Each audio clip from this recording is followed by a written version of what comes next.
Muy buena tarde para todos, bienvenidos. Gracias por conectarse en esta tarde con la Escuela de Derecho y Ciencia Política de la Universidad Industrial de Santander. Síganos en Twitter y YouTube, nos pueden encontrar como @uisderecho. Hoy en este ejercicio académico, la academia y el mundo del trabajo. Los invitamos a compartir en sus redes de este importante e interesante diálogo. Participen en los comentarios, hagan sus preguntas. Al final de este ejercicio se dará espacio para dar respuesta. Les recordamos, están abiertas las inscripciones Maestría en Derechos Humanos. Es un espacio de formación de alto nivel académico orientado a propiciar una reflexión crítica en torno a la problemática de la violación de derechos humanos, analizando el marco normativo nacional e internacional para la defensa e intervención activa en procesos de aplicación y de negociación en este campo, desde una perspectiva histórica, filosófica y jurídica para promover, investigar, implementar políticas públicas e interactuar en procesos de negociación en defensa de los derechos humanos. Para mayor información e inscripciones por medio del correo y líneas que pueden ver en pantalla. El doctor Javier Alejandro Acevedo Guerrero, nuestro director de escuela, no le fue posible estar presente en la tarde de hoy. Les envía un cordial saludo y agradecimiento a todos por estar presentes en este espacio académico y a los panelistas de este evento por aceptar la invitación, por su tiempo y su valioso aporte. Gracias una vez más por conectarse con nosotros, que disfruten de la transmisión. Les cedo la palabra en la tarde de hoy al moderador, doctor Diego López. Lo recordamos, él es abogado UNAP con 5 años de experiencia en la rama judicial, docente UIS, especialista en Derecho Procesal y Comercial del Externado. Bienvenido, profesor. Hola, bueno, un saludo para todas las personas que en este momento nos acompañan en estas jornadas de conversatorios de derecho laboral. Mi nombre es Diego López. Bueno, creo que ahí tuvimos un error en la presentación. Mi especialidad es el derecho laboral. Yo soy egresado de la Universidad Industrial de Santander. Y bueno, en este momento orgullosamente también docente de mi casa de estudios. Y hoy vamos a tener una interesante charla. Tenemos unos excelentes invitados para conversar sobre unos temas que son necesarios que abordemos, y es el papel que tiene la academia en el mundo del trabajo. Nos encontramos atravesando precisamente una transformación profunda de las relaciones de trabajo que están mediadas,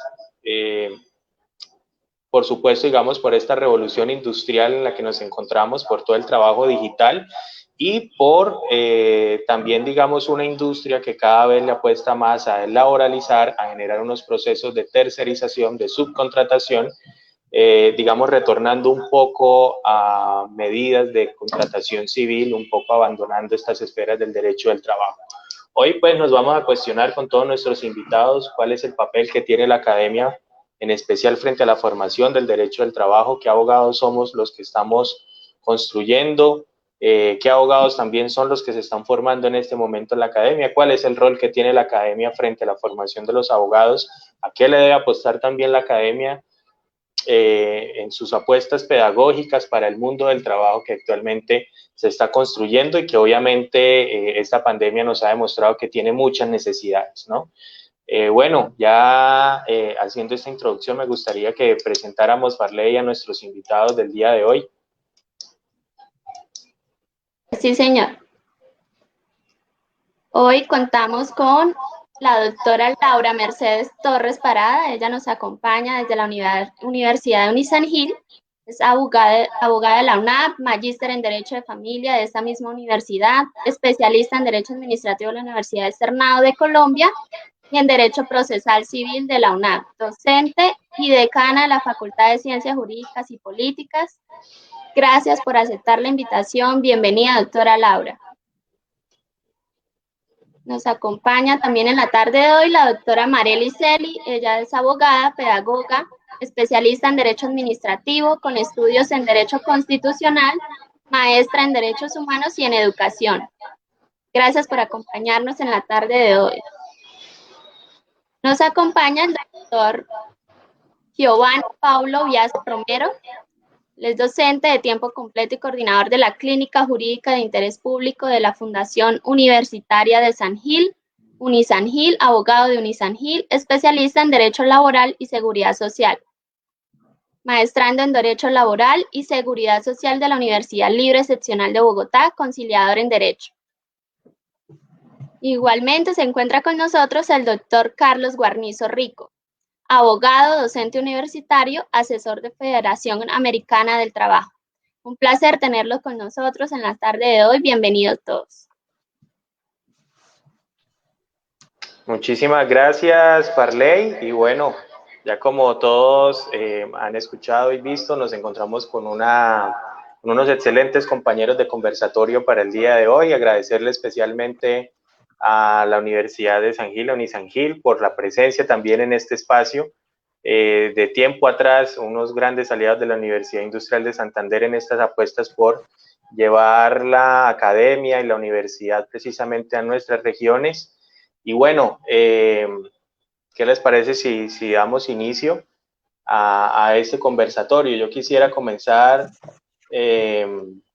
por preguntarle qué le parece, doctor Paulo, si comenzamos con usted y le hago la primera pregunta de este conversatorio para empezar a abrir el tema. Recuerden, quiero recordarle a todas las personas que nos están viendo, pues que la idea también es que participen a través del chat, les estaremos leyendo y también acá conversando con ustedes sobre estas cuestiones del día de hoy. Doctor Paulo, la primera pregunta aquí orientadora para empezar el tema del papel de la academia en los asuntos del derecho del trabajo es preguntarle qué asuntos se debieran enseñar en las universidades. Bueno, Diego, muchas gracias por cederme la palabra y muy buenas tardes a todas las personas que se encuentran al otro lado. Mira, yo pienso que en mi experiencia hasta el momento las universidades en los temas laborales se centran quizás un poco en temas de derecho laboral individual e incluso el derecho laboral individual se enfocan bastante en la parte numérica. A los estudiantes les resulta bastante tedioso llegar a esta asignatura de laboral porque pues la mayoría dicen, mira, yo me vine a estudiar derecho porque la cuántica no es lo mío, los números no es lo mío. Y pues aquí llegamos y encontramos al profesor que nos está pidiendo una liquidación laboral y que nos está diciendo si la cifra no es exacta, como en las matemáticas debe serlo, es una ciencia. Entonces, si la cifra no es exacta, tú vas a reprobar esta asignatura y muchas personas terminan reprobando. Entonces, yo pienso que lo primero a lo que debe de apuntar la universidad es a que hoy en día nosotros contamos el mundo cuenta con muchas herramientas y contamos con software, contamos con diferentes herramientas que van a permitir hacer ese tipo de liquidación. Nosotros como docentes y como academia, lo que debemos realmente enseñarle al joven es a interpretar esa relación que hay, esa relación de trabajo que existe y poderle darle una interpretación ecuánime. Porque en muchas ocasiones también nosotros podemos visualizar que el docente tiene una inclinación patronalista, pero también tenemos el docente que tiene una inclinación hacia el lado del trabajador. Entonces, lo primero es equilibrar la balanza, ¿cierto? Aquí no es cuál tiene una posición superior o cuál tiene una posición inferior, sino realmente equilibrar la balanza y eso le corresponde a la academia.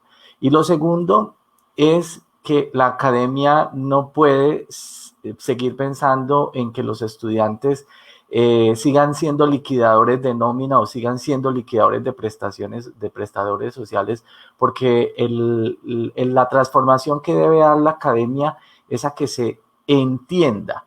Y cuando yo le digo entienda, es que nosotros debemos de entender que la formación profesional está enfrentando uno de los profundos cambios más significativos de la historia.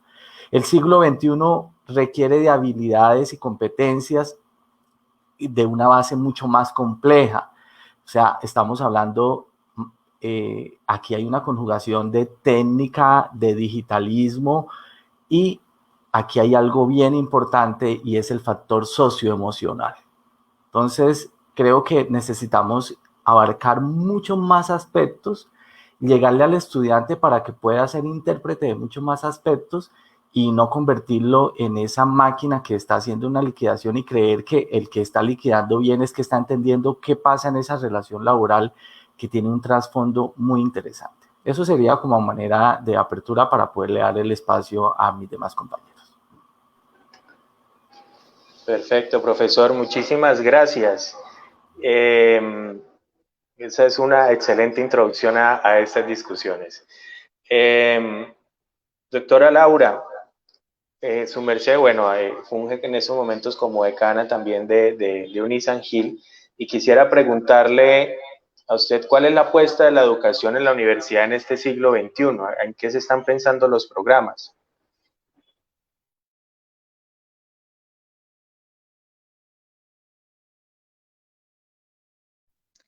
Muchas gracias, doctor Diego. Gracias a la Universidad Industrial de Santander por la invitación. Tengo como problemas de conexión, me disculpan, no sé si me están escuchando bien, pero al respecto de esta pregunta de la apuesta de la educación universitaria para el siglo XXI, es que la educación superior y los programas de derecho tenemos que propugnar por una educación universitaria integral.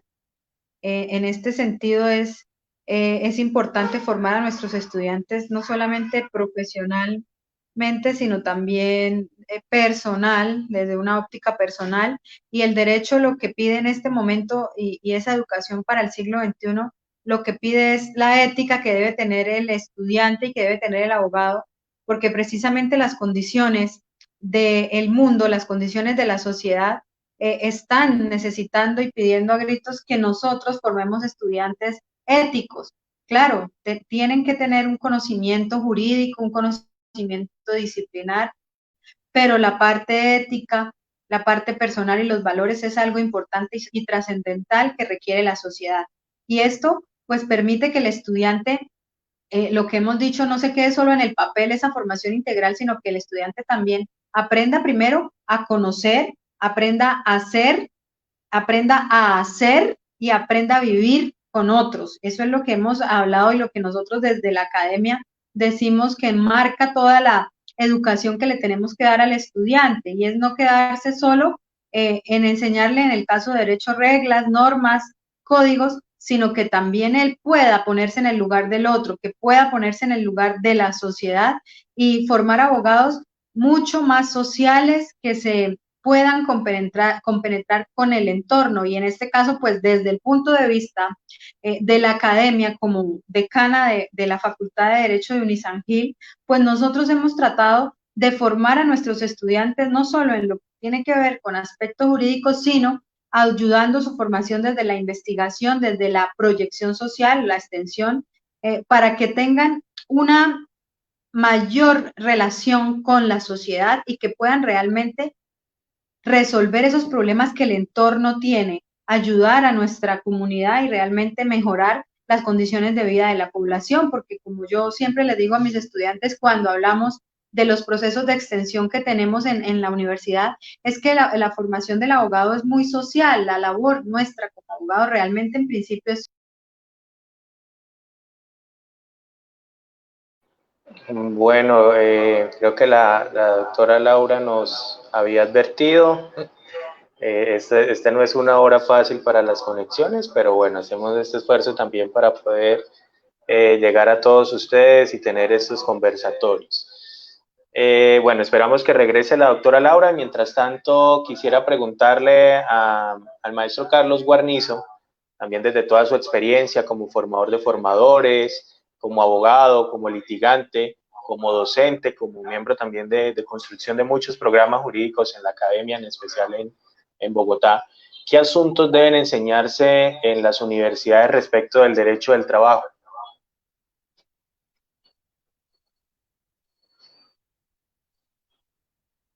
Maestro, el micrófono, si quiere, por favor, actívelo.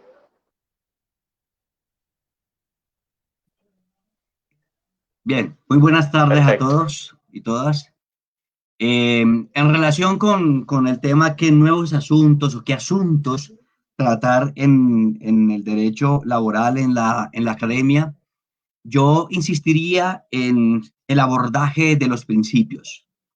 Y el abordaje de esos principios desde lo que conocemos como la nomoárquica o la principialística, es decir, entender los principios como una fuente densa del derecho. En buena medida nosotros vemos un divorcio entre las normas legales y las normas constitucionales, incluso las normas internacionales. Y ese divorcio hace que se vaya perdiendo, digamos, las mayores preocupaciones que la comunidad internacional ha tenido, donde ha cuidado con celo esos principios. Y ahí tenemos que hablar de cómo profundizar en ellos y cómo hacerlos referentes para la interpretación del conjunto de las normas. La universidad tiene que abordar el derecho también con una mirada crítica. Es decir, no se trata solamente de repetir y de informarle a los estudiantes el marco legal sobre el cual nos movemos, sino que también hay que mirarlo desde el punto de vista de la armonía que deben tener con las normas superiores. Uno asiste mucho a los programas donde hay unas visiones muy exegéticas de la norma y entonces de esa manera se descontextualiza y termina casi que convirtiéndose en una interpretación que es nugatoria del derecho. Miren ustedes que hoy por hoy el derecho laboral es de aplicación marginal. De 23 millones de personas, ese derecho laboral se le aplica, el código sustantivo se le está aplicando a 3, 4 millones de personas. Es decir, que estamos asistiendo a una cobertura muy precaria de las normas laborales. E incluso si a eso le sumamos esa interpretación restringida de los derechos, la situación es mucho más apremiante. Veamos que el código sustantivo en la parte colectiva se le aplica a 1.050.000 personas que están afiliadas a organizaciones sindicales. Y entonces estamos hablando de que el derecho de asociación de 23 millones de personas se le está aplicando a un poco más de 1 millón de personas. Y si vamos a la negociación, todavía más restringido es. Y si hablamos de huelga, todavía más restringido es. Y esto ocurre porque en buena parte las autoridades y la misma academia refuerza una interpretación restrictiva de esos derechos. Entonces yo creo que más que añadir nuevas facultades, nuevas cátedras, lo que tiene que hacer la academia es reforzar el concepto de los principios para que podamos sobre esa base edificar mejores interpretaciones. Al fin y al cabo, el trabajo es, digamos, la historia de la humanidad. Y por eso cobra tanta importancia, y yo creo que eso hay que señalárselo a los trabajadores y a los estudiantes, porque muchas veces se ve el derecho laboral como una cosa exclusivamente de litigio, pero tenemos que entender que el derecho laboral lo que busca fundamentalmente es la protección del trabajo, y la protección del trabajo en cabeza del trabajador. Esa es la razón de ser del derecho laboral. Tiene una naturaleza tuitiva y de protección, y lo es porque hay una relación desigual entre las partes. Entonces, si no entendemos esa lógica desde el comienzo y vamos a creer que la norma es de alguna manera imparcial y que podemos ser neutrales frente a eso, no. La razón de ser del derecho laboral tiene que ver con la simetría en la relación entre las partes. Si no, simplemente estaríamos en la dinámica del derecho comercial, del derecho civil, donde hay una relación horizontal y entre iguales entre las partes. De tal manera que yo pensaría en que debiéramos reforzar en las universidades el concepto de los principios y el conjunto de principios que informan la naturaleza tuitiva o protectora del derecho laboral. Bueno, muchísimas gracias, maestro Carlos, por las apreciaciones. Me gustaría ahora pasar con nuestra otra invitada, Marely Celi, y aprovechando, digamos, ese rol que tiene como formadora de abogados también en sus últimos espacios de academia antes de salir al mundo del trabajo precisamente y también enrolarse como trabajadores. Quisiera preguntarle, ¿qué abogados necesita el país? en este momento, en especial para el mundo del trabajo? Bueno, primero que todo saludo a este espacio, agradezco infinitamente a la Universidad Industrial de Santander, a la Escuela de Derecho, por abrir todos estos espacios que son absolutamente importantes para el debate sobre muchísimos temas. En relación al tipo de abogado o abogada que necesita en este momento nuestro país, yo quiero retomar un poco algo de lo que acabo de decir justamente el maestro Guarnizo en relación con los principios. Y creo que en materia laboral el tipo de abogado que necesitamos es primero uno que comprenda que efectivamente el trabajo es un derecho humano.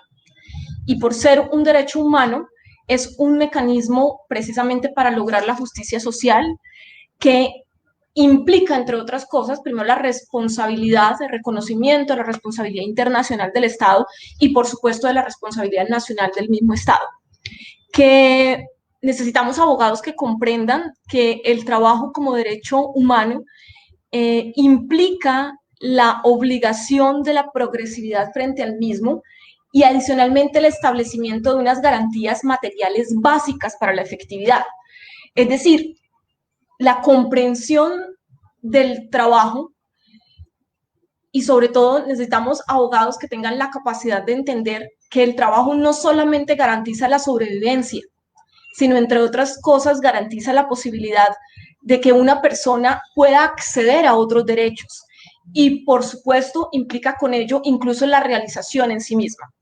Necesitamos además abogados y abogadas que comprendan que estamos en un Estado social y democrático de derecho y que eso tiene unas implicaciones frente a la responsabilidad no solamente del Estado, sino incluso de los particulares y que efectivamente estamos mediados por una relación desigual en donde hay unas personas que representan a los empleadores y son los dueños de los medios de producción, por supuesto, y hay otras que no tienen sino su trabajo para sobrevivir. Este elemento es trascendental. Necesitamos abogados que comprendan que el trabajo es un principio de nuestro Estado, es un valor de nuestro Estado y que por lo tanto debe ser analizado no solamente a la luz de las reglas y de las normas, sino sobre todo de la jurisprudencia y que hay unas reglas básicas. Necesitamos abogados que comprendan que la libertad sindical y todo lo que esgrime la libertad sindical en términos de la asociación, la negociación y la huelga son requisitos indispensables para pensarnos en una democracia, pero adicionalmente son las herramientas para la distribución de la riqueza. Necesitamos abogados que entiendan como parte de una ciudadanía universal que necesitamos buscar la paz y la justicia social. Necesitamos abogados, por supuesto, que comprendan que estamos en un modelo económico neoliberal, pero que en el marco de ese modelo económico neoliberal se han establecido unos pisos, unos techos básicos que se deben garantizar. Necesitamos abogados que tengan la capacidad de entender que para intervenir el mundo del trabajo es necesario estudiar distintos factores que se relacionan y que se interconectan con el trabajo humano y que es necesaria entonces la utilización de enfoques y perspectivas que permitan entender que ser mujer en el mundo del trabajo es distinto que ser hombre, que ser afro, que venir de comunidades rurales es distinto, que adicionalmente tener la carga, por ejemplo, de ser migrante o tener la carga de ser trabajador que se le han violado sus derechos con el marco del conflicto armado, eso tiene un peso específico para poder realizar justamente sus derechos. Necesitamos abogados que logren comprender que estamos en un modelo de democracia y que puede ser que esto suene a un discurso, pero que en el marco de ese modelo de democracia nuestro papel justamente como profesión liberal es el de respetar los elementos mínimos. Y eso quiere decir que necesitamos abogados que independientemente de la zona en donde se ubiquen, así sea incluso la de la defensa de los intereses de los empleadores, hay una cultura de la legalidad que implica la protección básica de unas garantías para los trabajadores.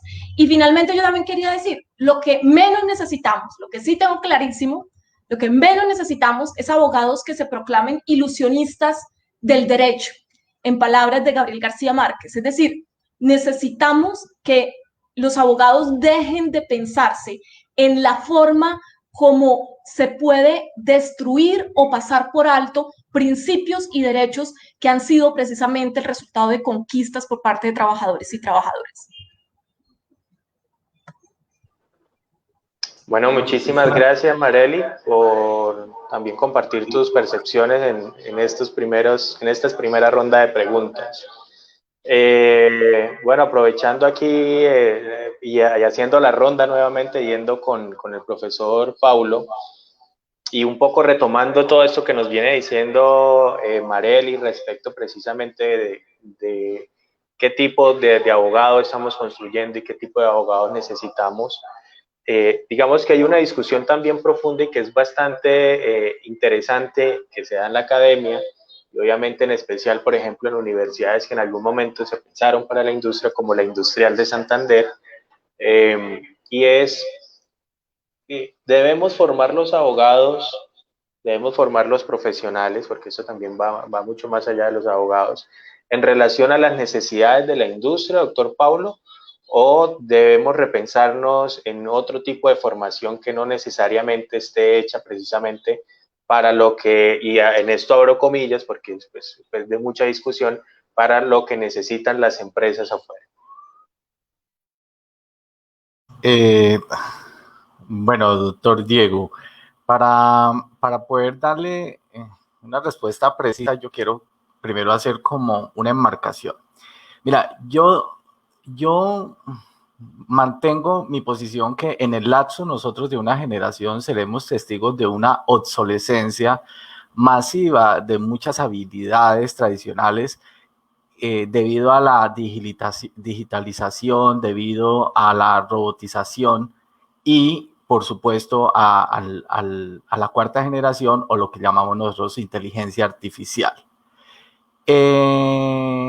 Entonces, esta serie de situaciones, lo que nos está a nosotros es implementando, nos está pidiendo con una emergencia nuevos requerimientos de habilidades y de competencias.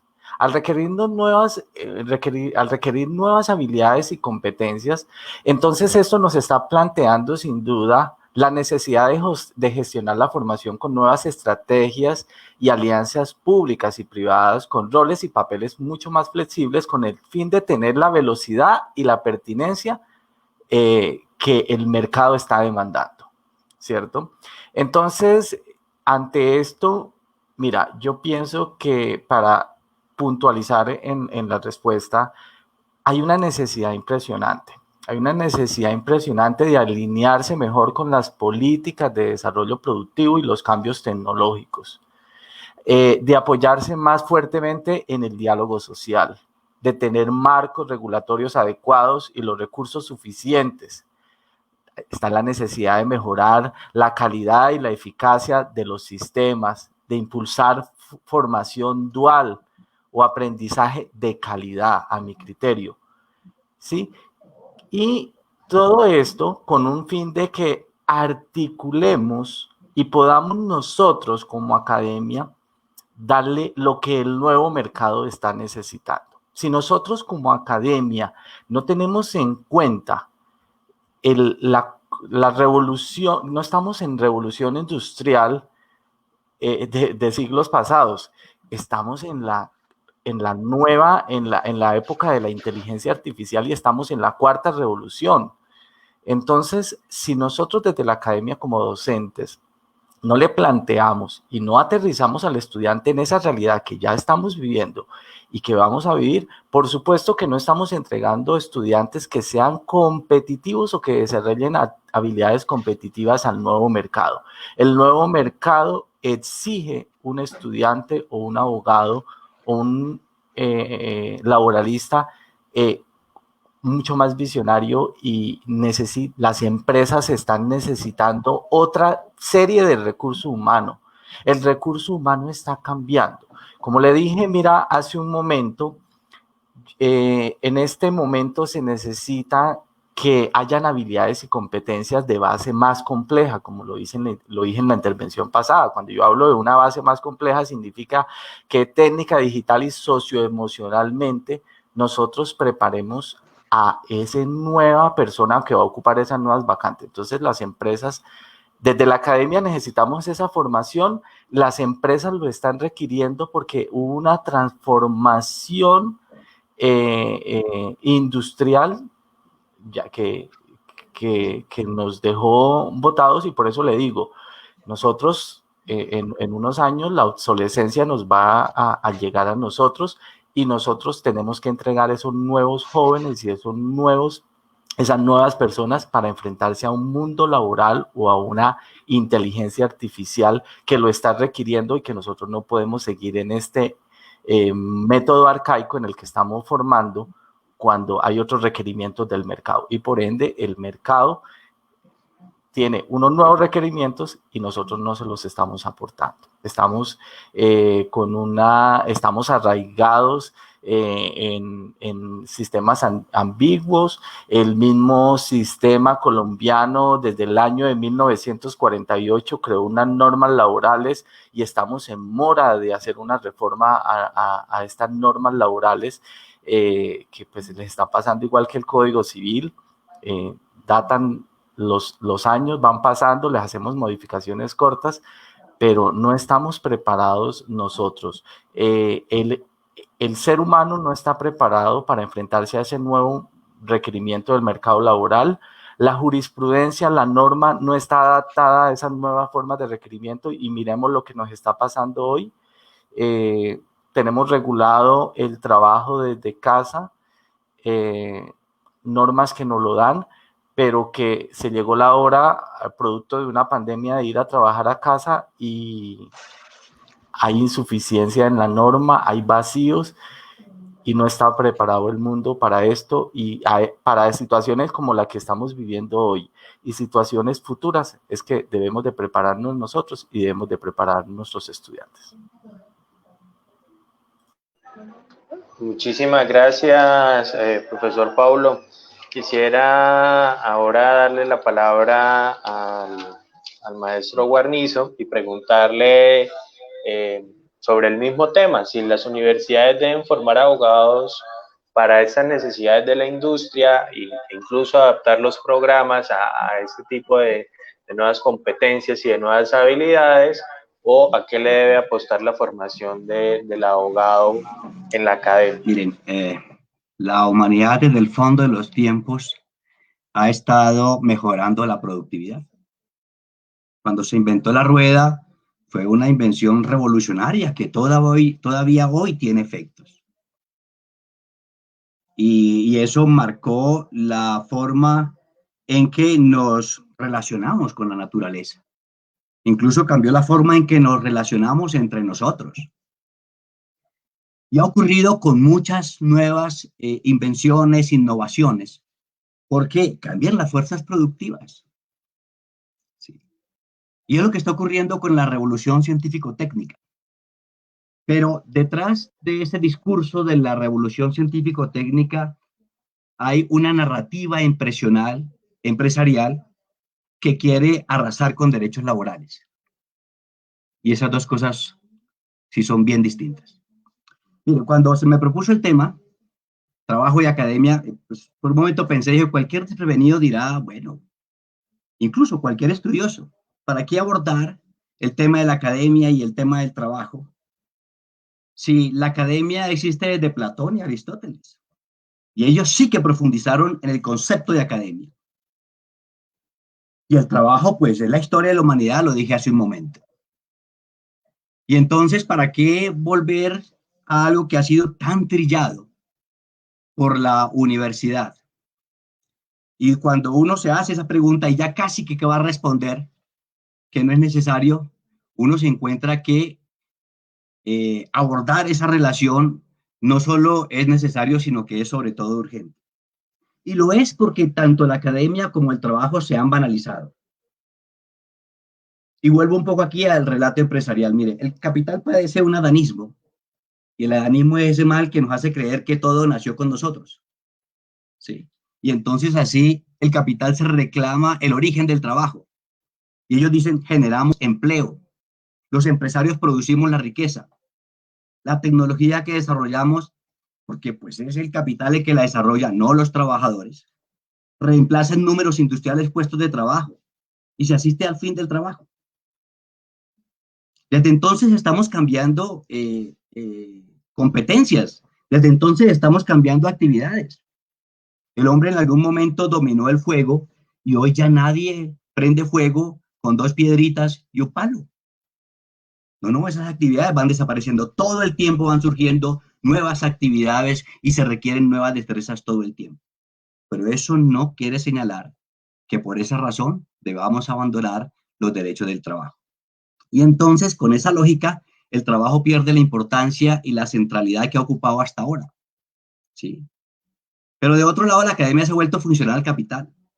Entonces, la formación se imparte para crear destrezas, para crear competencias, ¿sí? Para que los alumnos salgan a competir en la producción, para que los nuevos profesionales sean absolutamente competitivos. Y ahí yo tengo una diferencia marcada. Yo creo que no es sano ser competitivo. Lo que sí se requiere es ser competentes, y eso es bien diferente, ¿sí? De ahí que sea absolutamente necesario volver a las definiciones clásicas de esas 2 categorías. Mire, la ilustración depositaba en el conocimiento la posibilidad emancipadora. Y estaba dirigido al ejercicio de alcanzar la libertad para la dignidad humana. Pero hoy el conocimiento se vuelve un apéndice de la producción. Y mire que se habla de qué es lo que el mercado está exigiendo. Y el mercado es una metáfora. El mercado no es aquella categoría que nos enseñaron Smith y Ricardo. No. El mercado hoy está marcado por unas relaciones de poder. Y entonces ha habido una perversión del mercado.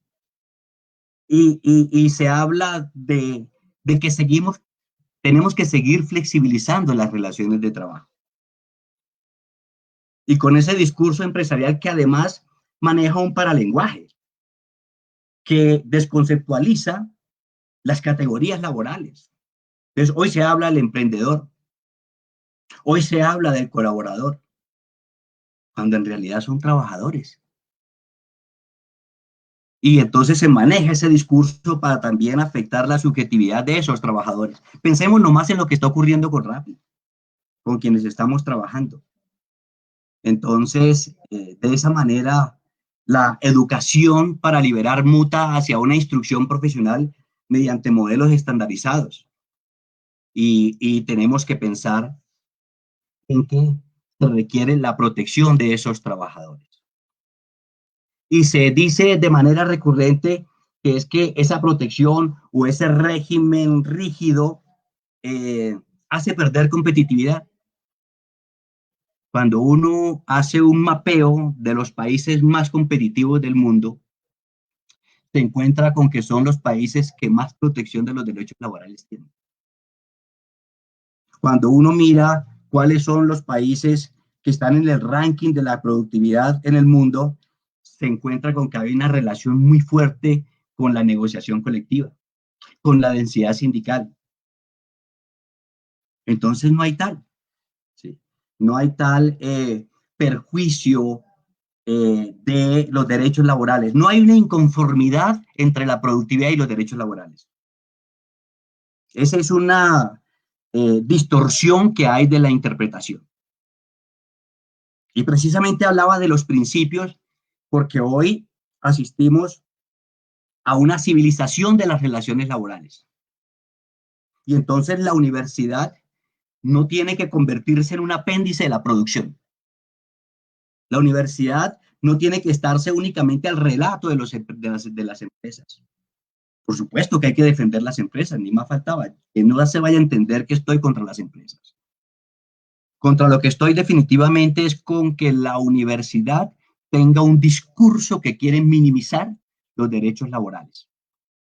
Y ahí sí hay un gran problema, porque ese desconocimiento de los derechos laborales es lo que explica la complejidad y la dramática situación de un país como el nuestro.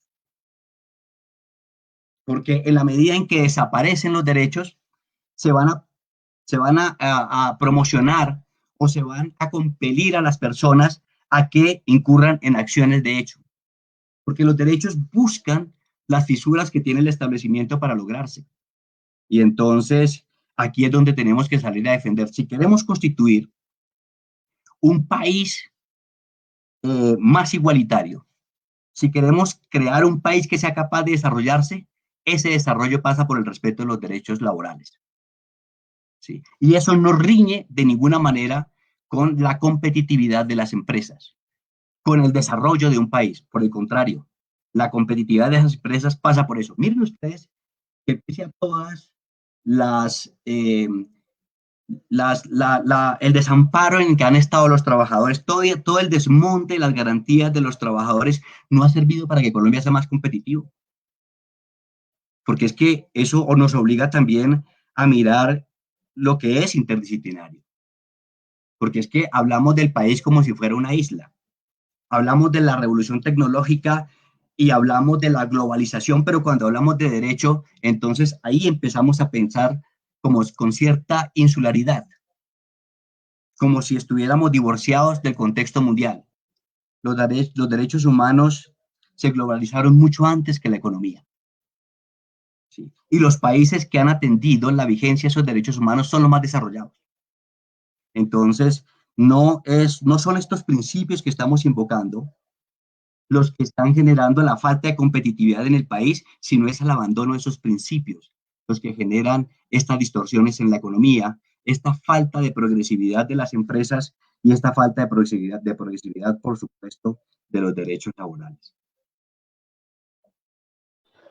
Muchísimas gracias, doctor Guarnizo, por su perspectiva también frente a esta pregunta, que es una pregunta que daría para pasar de largo en una discusión muchísimo tiempo. Ahora, digamos, bueno, entrando, pero bueno, antes de esto quisiera también dar un saludo a Joan López, a Betty Solano, a Jorge Cáceres, que se encuentran en ese momento acompañándonos en la transmisión. También a Sofía Montaño, a Elvia Saucedo, muchas gracias por todos los saludos. A Joana Gámez, a Katius Cajane, que nos escriben también por el chat de nuestra transmisión en vivo. Y bueno, ahora sí vamos con la doctora Marely. Marely, ya digamos aquí nuestros compañeros de conversatorio nos han dicho un poco sus percepciones sobre lo que necesita el mercado, sobre también cuál debe ser la apuesta de la academia y digamos que como directora de prácticas de muchos estudiantes de Derecho, quisiera preguntarte cómo están llegando estos abogados. ¿Qué percepción tienes tú de la formación que están teniendo respecto, digamos, de su capacidad académica también para el análisis de los problemas del trabajo y de sus capacidades también de enfrentar los retos y los desafíos de los que estamos hablando? Bueno, a los centros de atención laboral llegan estudiantes de diversas universidades, tanto públicas como privadas. Creo que hay un inconveniente del que se hablaba anteriormente, que tiene que ver con el hecho de haber cambiado el tema de la centralidad del trabajo. Y es que efectivamente nuestras sociedades comenzaron a pensarse en que como estamos en una tasa de informalidad tan alta, que es superior al 70%, el tema del desempleo, el tema de las nuevas modalidades de deslaboralización, y en fin, todos esos fenómenos del trabajo que han cambiado un poco la lógica de la comprensión del derecho al trabajo en sí mismo. Yo creo que las universidades entraron en una dinámica similar, en términos de que no hay una universidad que haya acogido el tema del trabajo como uno de sus factores determinantes para estudiar. Eso es importante decirlo. Es decir, la mayoría de las facultades de Derecho hoy tienen máximo entre 2 y 3 derechos laborales. Eso es lo máximo que se ve en derecho laboral. Y adicionalmente, en materias como derecho constitucional, poco se avanza en términos de analizar los principios constitucionales del trabajo. Entonces, eso es repetitivo cuando encuentras estudiantes, y es que la mayoría de ellos llegan a los centros de atención laboral con nociones básicas, y claro, pues la mayoría de las universidades dicen, no, nosotros ofrecemos nociones básicas, pero sin lugar a dudas las universidades sí van construyéndose a partir de algunas especialidades, En relación al tema del trabajo, no hay una universidad que se haya dedicado fervorosamente pues, a estudiar el tema del proceso del trabajo, los fenómenos del trabajo, y esto es importante tenerlo en cuenta. La Universidad Industrial de Santander ha generado unos caminos muy importantes, hemos hecho varios diplomados, varias sesiones de formación, y eso ha permitido que haya una evolución en términos de los estudiantes.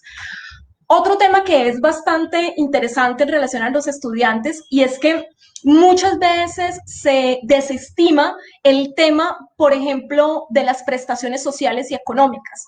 Es decir, encontramos estudiantes que no entienden, y un poco pues en la lógica de quienes estudiamos derecho es que los que estudiamos derecho nos gustan las matemáticas, por ejemplo. Entonces, encontramos estudiantes que desestiman un poco el tema de las prestaciones sociales, olvidando que finalmente cuando estamos hablando de prestaciones económicas, de prestaciones sociales, estamos hablando en últimas de derechos. Y por lo tanto, hay una necesidad y un imperativo de la reclamación del derecho, y esto en muchas oportunidades encontramos.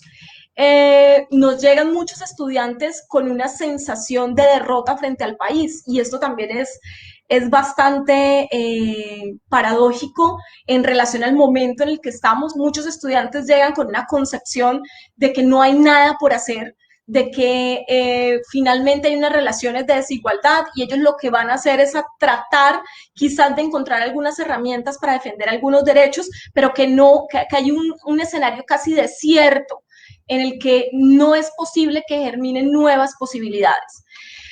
Pero, entre otras cosas, yo creo que, y quiero hablar de lo positivo y de los estudiantes que encontramos, y es que llegan estudiantes que, a pesar de todas esas circunstancias de que no comprenden pues los principios constitucionales sobre los cuales se desarrolla el derecho laboral, estudiantes que no comprenden muy bien cómo funciona el tema de los derechos laborales y de las prestaciones que se reclaman, y estudiantes que sienten que en el marco de la relación laboral no hay mucho por hacer, sí encontramos estudiantes muy críticos en términos de las responsabilidades del Estado.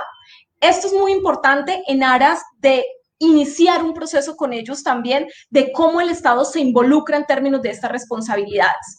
En este momento, por supuesto, estamos en un momento de crisis de muchos órdenes, en la que no podemos obviar la responsabilidad del Estado en términos de la protección de derechos.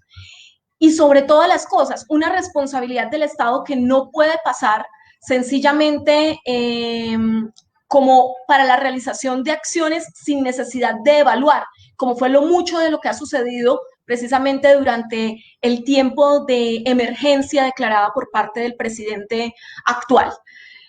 Estos estudiantes adquieren rápidamente una visión de comprender que el derecho de trabajo, por supuesto, es deriva de una responsabilidad que está mediada por un empleador, pero que adicionalmente hay unas responsabilidades del Estado, y eso permite que tengamos la posibilidad de analizar las diferentes herramientas a través de las cuales es posible la reclamación de derechos.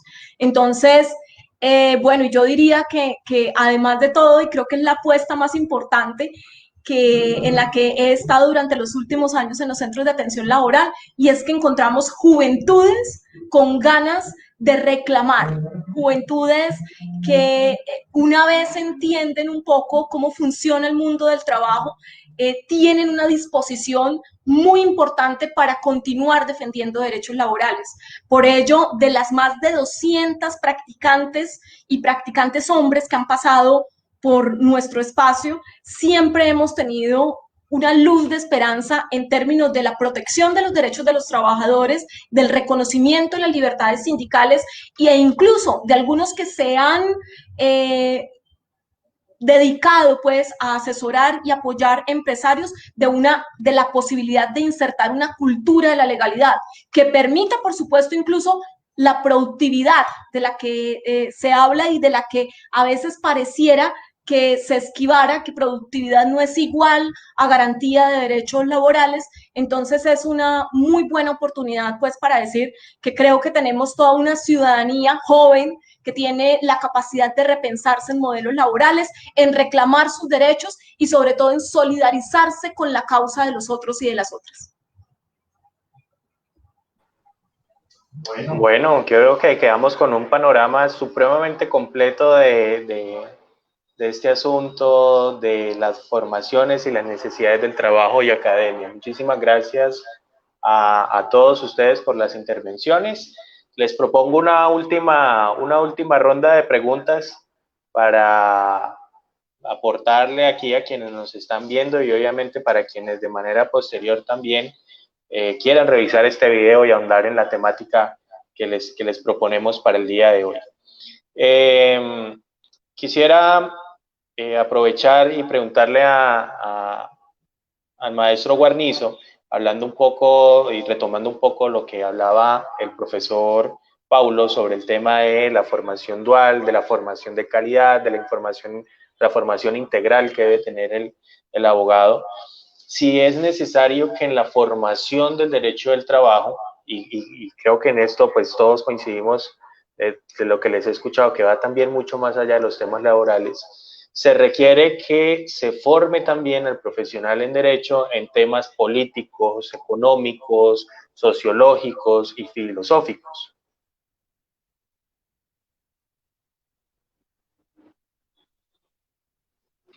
Definitivamente sí.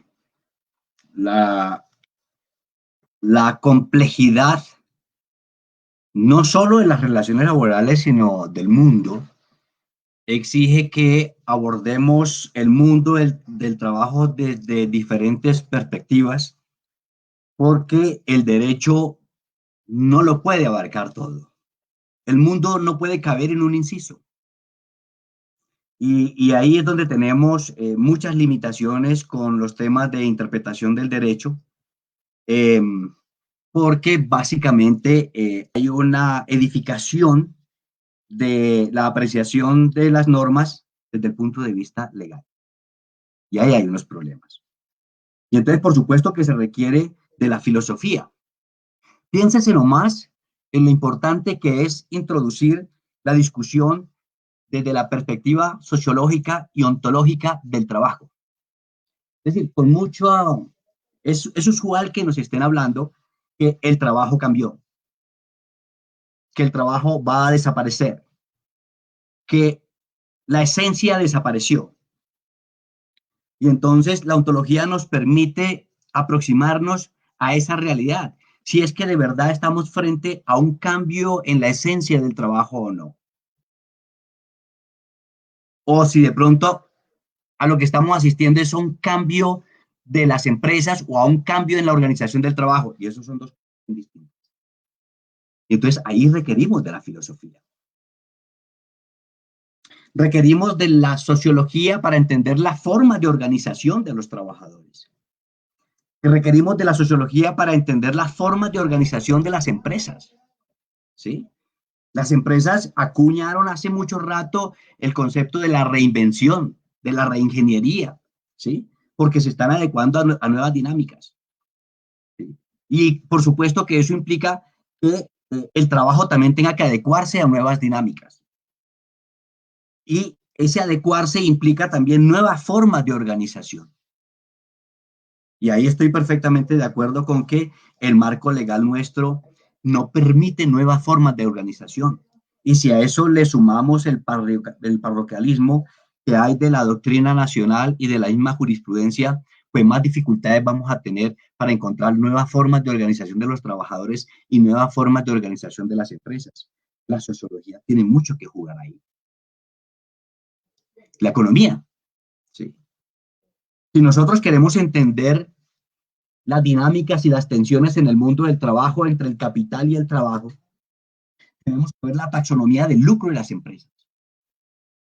Cuando yo hablaba de la metáfora del mercado, es porque efectivamente así es. Y porque hay además una metáfora de la producción. Entonces, esos conceptos económicos han venido derivando en nuevas formas de acumulación de capital. Y una de las formas de acumulación del capital se expresa a través desde el monte del derecho de los trabajadores, de la flexibilización. Tenemos que abordar la economía para saber hacia dónde están yendo las utilidades. Y ahí entonces nosotros vamos a apreciar que desde 1970 la mayor cantidad de tasa de ganancia va al capital. Y entonces la participación de los trabajadores en esa renta se ha disminuido notoriamente y eso explica en el fondo las dinámicas de desigualdad que hay. La antropología, por supuesto.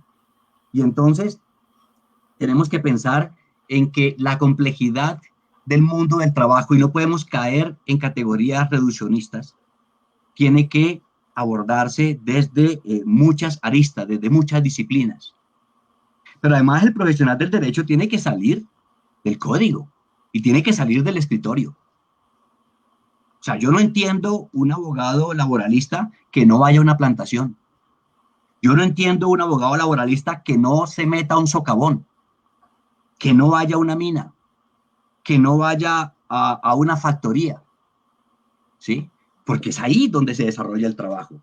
Es ahí donde está el objeto de estudio nuestro. Que lo hagamos desde la dinámica de los derechos es otra cosa. Pero si queremos tener una... Y esa es la universidad. O sea, la universidad tiene que ir a la realidad. La universidad no es un claustro. La universidad es una interacción con la sociedad. Y entonces se requieren profesionales del derecho que además comprendan el objeto que están abordando. Y el objeto no está en los códigos. El código es un instrumento.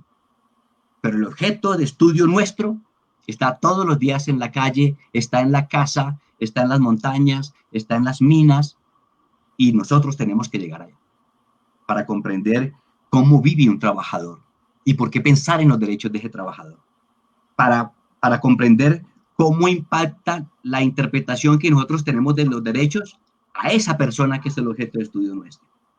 Entonces, eso significa no solo abordar el derecho laboral desde las distintas disciplinas, sino abordarlo desde la misma realidad y conocer los distintos escenarios del mundo del trabajo para lograr una mejor comprensión de la importancia que tiene el trabajo en la producción, de la importancia que tiene el trabajo en la sociedad, de la importancia que tiene el trabajo en la construcción de democracia. Muchísimas gracias, maestro Guarnizo, por su aporte. Quisiera preguntarle ahora al profesor Paulo, digamos que en el mundo del derecho del trabajo y en estos inicios de sus regulaciones, cuando se hacen las apuestas precisamente por reconocer como una rama independiente al derecho del trabajo, una gran apuesta es precisamente la construcción de paz desde el trabajo y conseguir esa paz a través de la justicia social. Quisiera preguntarle, profesor Paulo, ¿cómo la academia puede aportar en la construcción de justicia social en el trabajo? ¿Puede hacer algo? ¿Tiene un rol ahí? Doctor Diego, por supuesto que sí. La academia tiene que hacer mucho y yo pienso que es la cimentación o la base para poder construir o poder lograr lo que desde el mundo del trabajo podemos llamar nosotros la justicia distributiva, ¿cierto? O ese equilibrio social. Para que ese equilibrio social desde el mundo del trabajo se pueda dar, yo pienso que es importante un tema, dos cosas. Lo primero, que reconozcamos que cada persona tiene un derecho igual dentro de un esquema plenamente adecuado en una igualdad de derechos y libertades básicas, ¿cierto? Compatible, por supuesto, con un sistema similar para todos.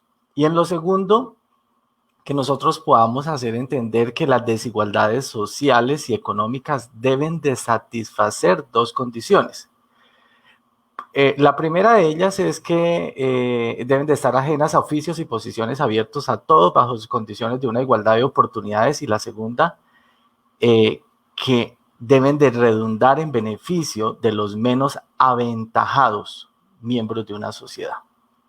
Mientras la sociedad no reconozca las desigualdades y mientras sigamos generando esas brechas impresionantes, mientras nosotros sigamos manteniendo esta brecha jerárquica que nos da en la escala empleador y empleado, no vamos a lograr nunca una justicia distributiva o una igualdad. Debemos de llegar a un punto donde esa relación laboral realmente tenga la característica o la connotación de consensual, porque estamos en una relación laboral de superioridad e inferioridad, no de igualdad. Y de ahí parte uno de los principios básicos de poder lograr esa justicia social o esa justicia distributiva, o sea, distribuir equitativamente las cargas. Mientras no se reconozca que aquí, frente a mí, cuando yo llego a pedir empleo, hay un ser humano que me uno a todos, absolutamente todos los comentarios que ha hecho la doctora Marelli y el doctor Guarnizo, porque ahí está el principio y la base. Ellos han sido muy claros. Si yo no reconozco a ese ser humano cargado de una cantidad de situaciones, y yo lo que estoy viendo enfrente de él es una persona que va a enriquecerme para que mi capital sea mucho mejor del que puedo tener hoy. O sea, mientras yo mantenga esa posición capitalista y lo vea usted como un objeto para mejorar o aumentar mi capital, no vamos a nosotros a lograr conseguir justicia distributiva o justicia social. Entonces, el primer paradigma que debemos de cambiar nosotros es esa posición.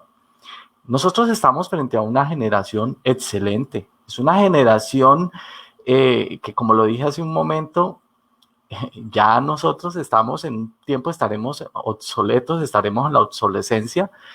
Y lo que nos está diciendo, mira, hay nuevas, como lo dice el doctor Guarnizo, aquí hay nuevas formas de trabajo.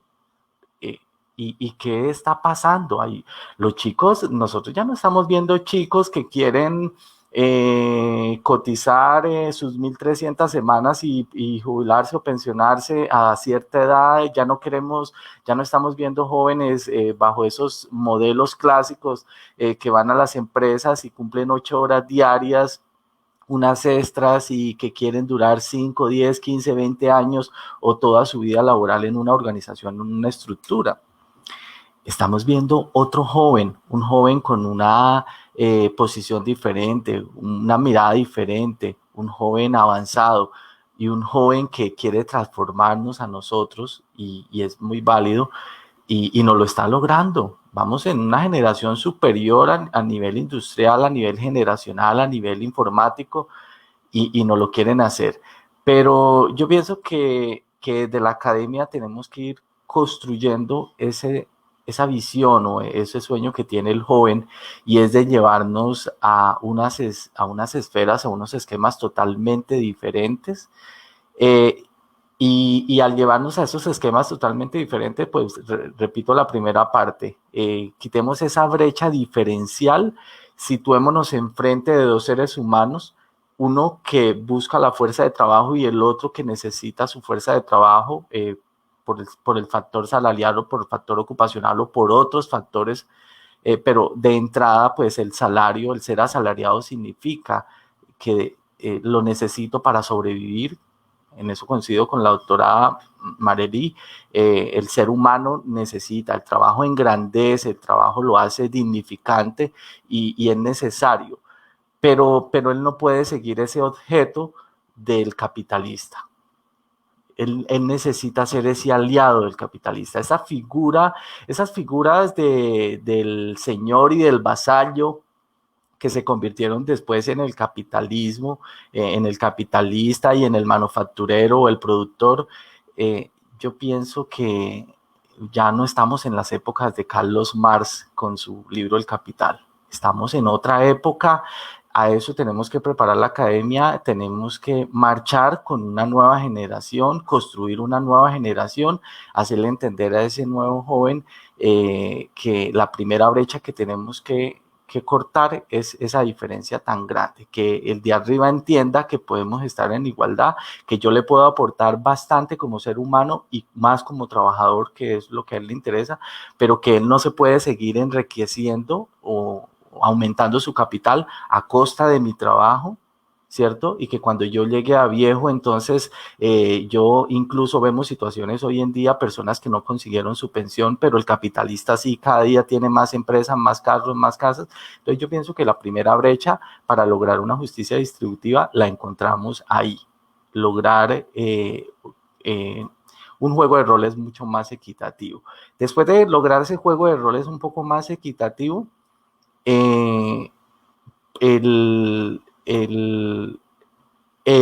poder entender las diferencias que tenemos dentro de la humanidad, que los seres humanos, todos absolutamente tenemos puntos diferenciales, y hasta qué punto el mercado laboral y el mundo laboral es inclusivo. Estamos en un mundo laboral donde estigmatizamos, donde rechazamos y donde no hay una inclusión laboral. Pero esa inclusión laboral para mí empieza desde la academia, empieza incluso desde la escuela, donde a esa persona con unas diferencias, a esa persona con una discapacidad, nosotros la hacemos parte del proceso, no la estigmatizamos, no la aislamos, no la hacemos a un lado, sino que la traemos acá. Y cuando veamos en nuestros mercados laborales personas de todos los colores, de todas las razas, de todas las religiones, con todas las discapacidades en un mercado laboral en igualdad de condiciones, nosotros estamos pensando de que que laboralmente el mercado fue más inclusivo, que el derecho del trabajo fue más inclusivo, porque estamos en un derecho del trabajo netamente excluyente. Aquí solo el que le sirven bien sus manitas, su carita, su boquita puede trabajar, y el que no es bienvenido en esta organización, y no está preparado el empresario para recibir a ese mundo diverso tan bonito en el que vivimos, ¿cierto? Nos cuesta trabajo. Entonces, esa sería mi apreciación. Profesor Pablo, muchísimas gracias por su opinión, y bueno, para dar cierre a este conversatorio el día de hoy, en el que les agradezco a todos pues su tiempo, la dedicación y en especial pues todo el conocimiento también que nos aportan, quisiera darle la palabra a Marely Celi y repetirle la pregunta. Creo que es una pregunta muy importante y que merece ahondar todo lo que sea necesario. Entonces, doctora Marely, ¿cómo la academia puede aportar en la construcción de la justicia social en el trabajo? Bueno, de diversas maneras.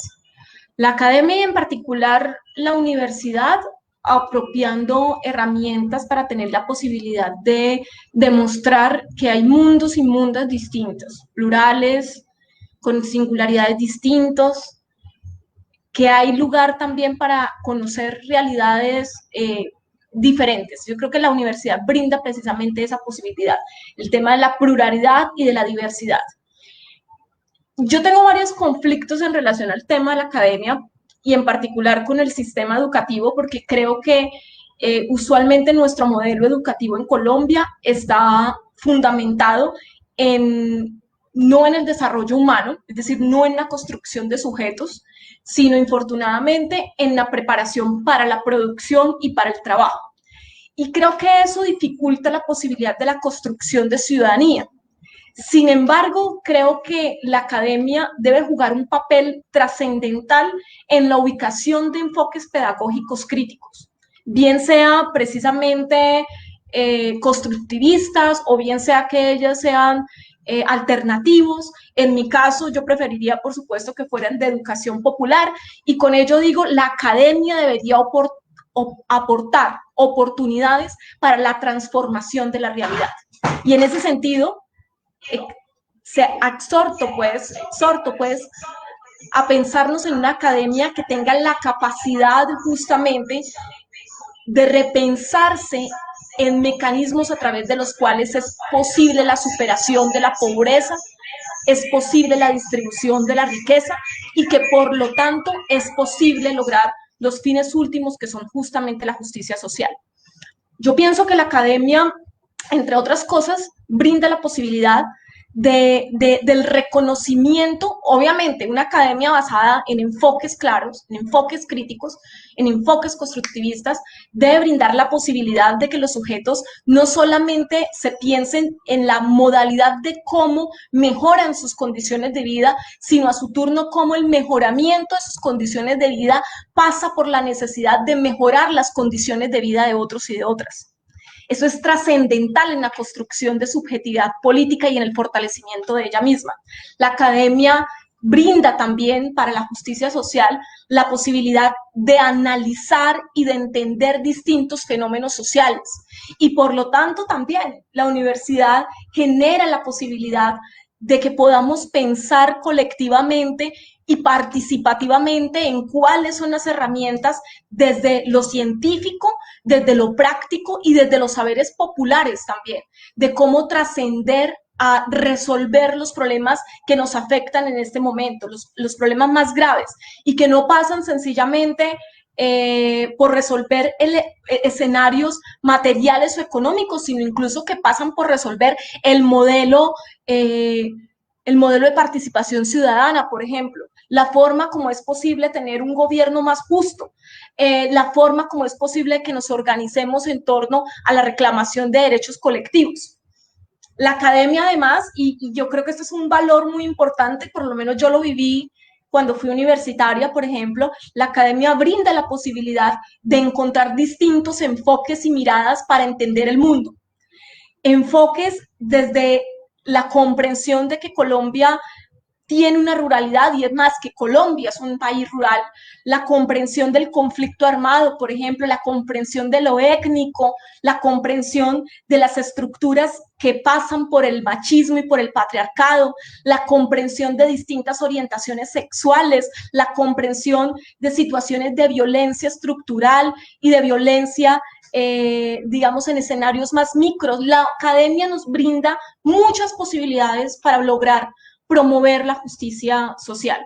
Por eso, entre otras cosas, creo que la invitación de todos los que estamos aquí, que entre otras cosas somos docentes, es justamente posibilitar escenarios desde la academia para que nuestros estudiantes, hombres y mujeres, tengan la capacidad de transformarse, de emanciparse, de pensarse en nuevos mundos, de organizar nuevas alternativas y, por supuesto, de entender también que vivimos en una coincidencia de distintos pensamientos y que, por lo tanto, en una posición pluralista, pues debemos entender los demás, no en términos de un respeto al statu quo, y entonces como entendemos esa pluralidad tenemos que aceptar que ya nos tocó un mundo así, no, sino de entender que existen diversas alternativas y posibilidades de entender el mundo, pero que ello deben coincidir justamente en unos básicos que implican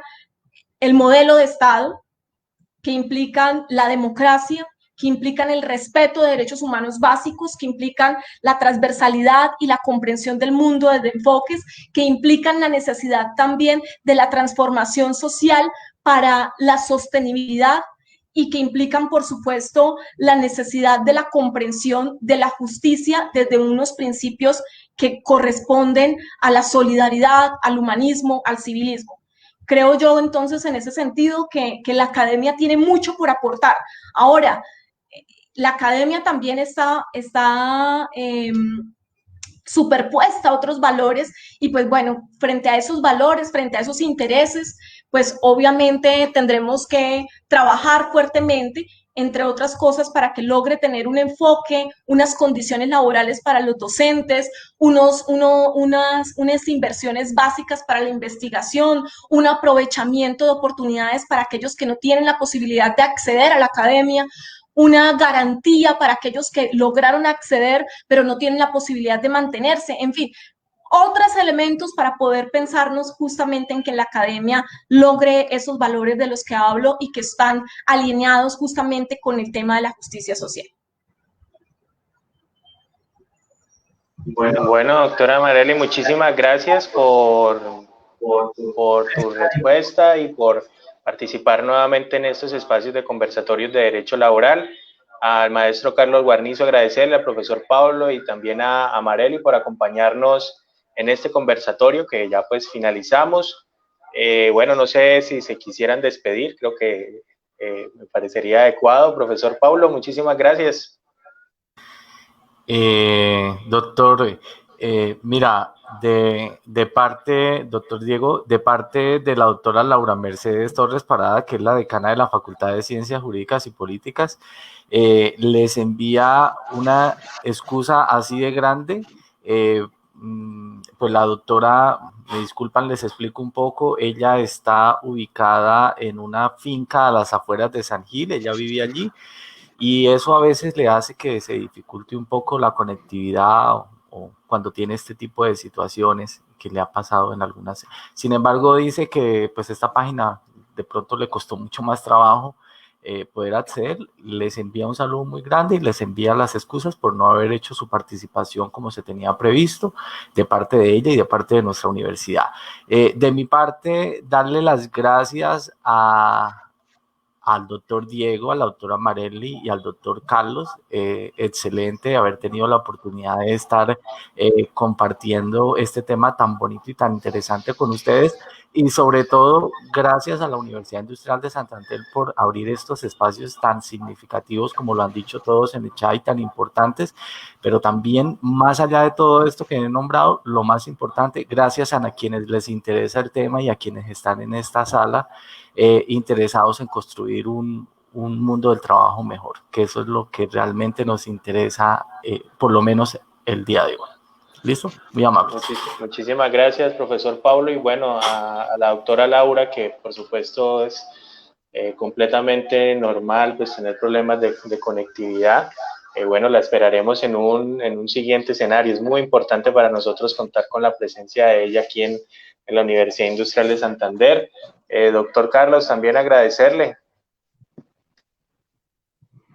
Muchas gracias a la Universidad Industrial de Santander.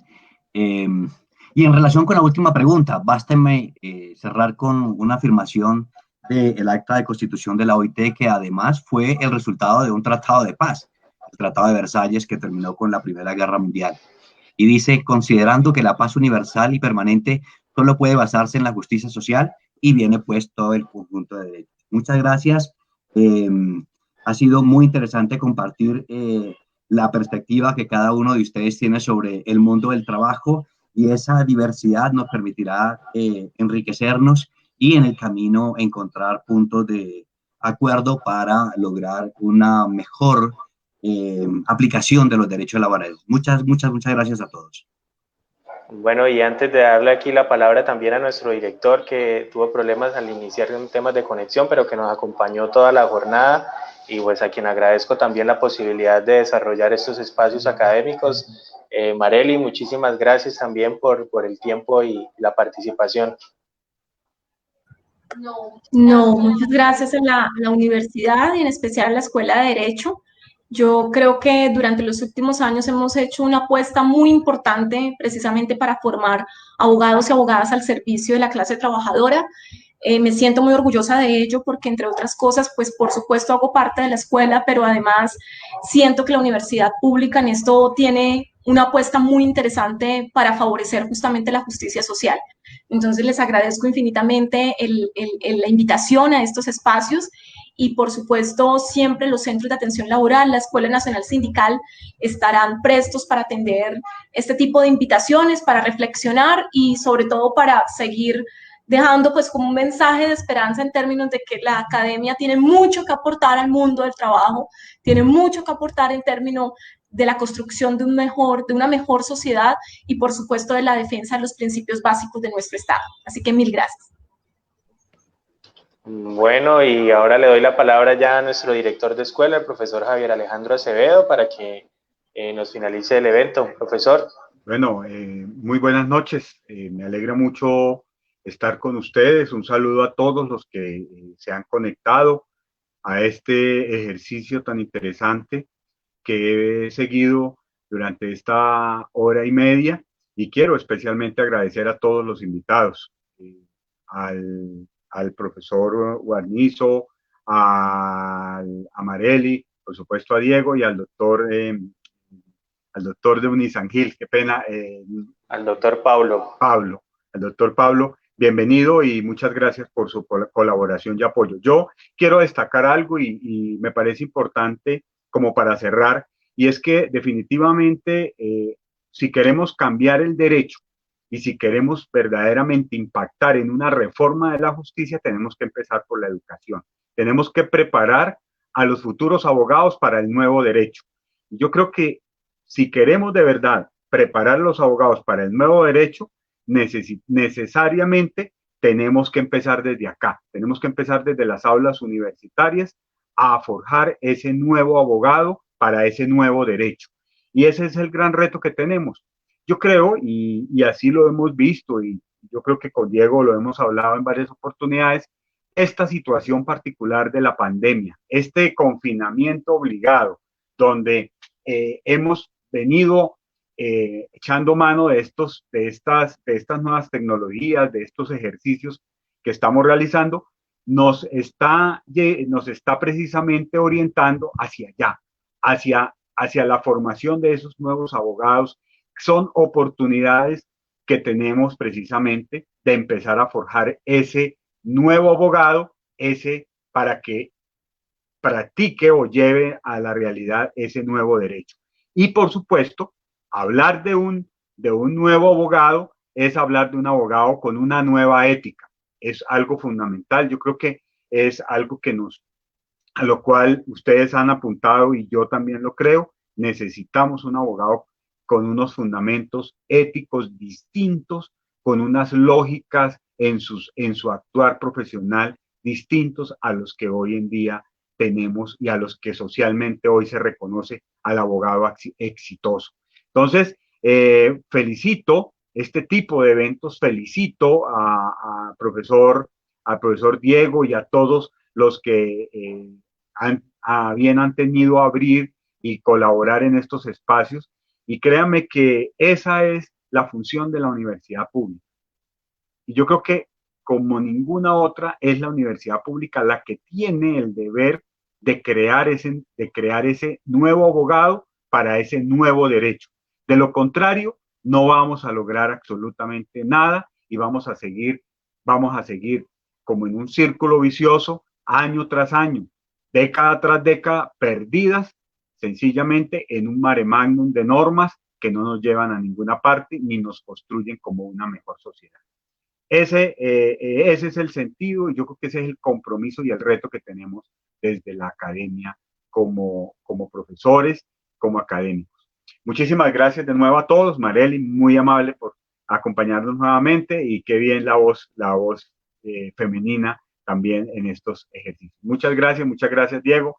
Muchas gracias, agradezco a la Universidad Unisan Gil por unirse a estos ejercicios y la idea es seguir trabajando en estas mismas líneas que yo sé que estamos muy sintonizados precisamente con estos nuevos ideales y con estos enfoques.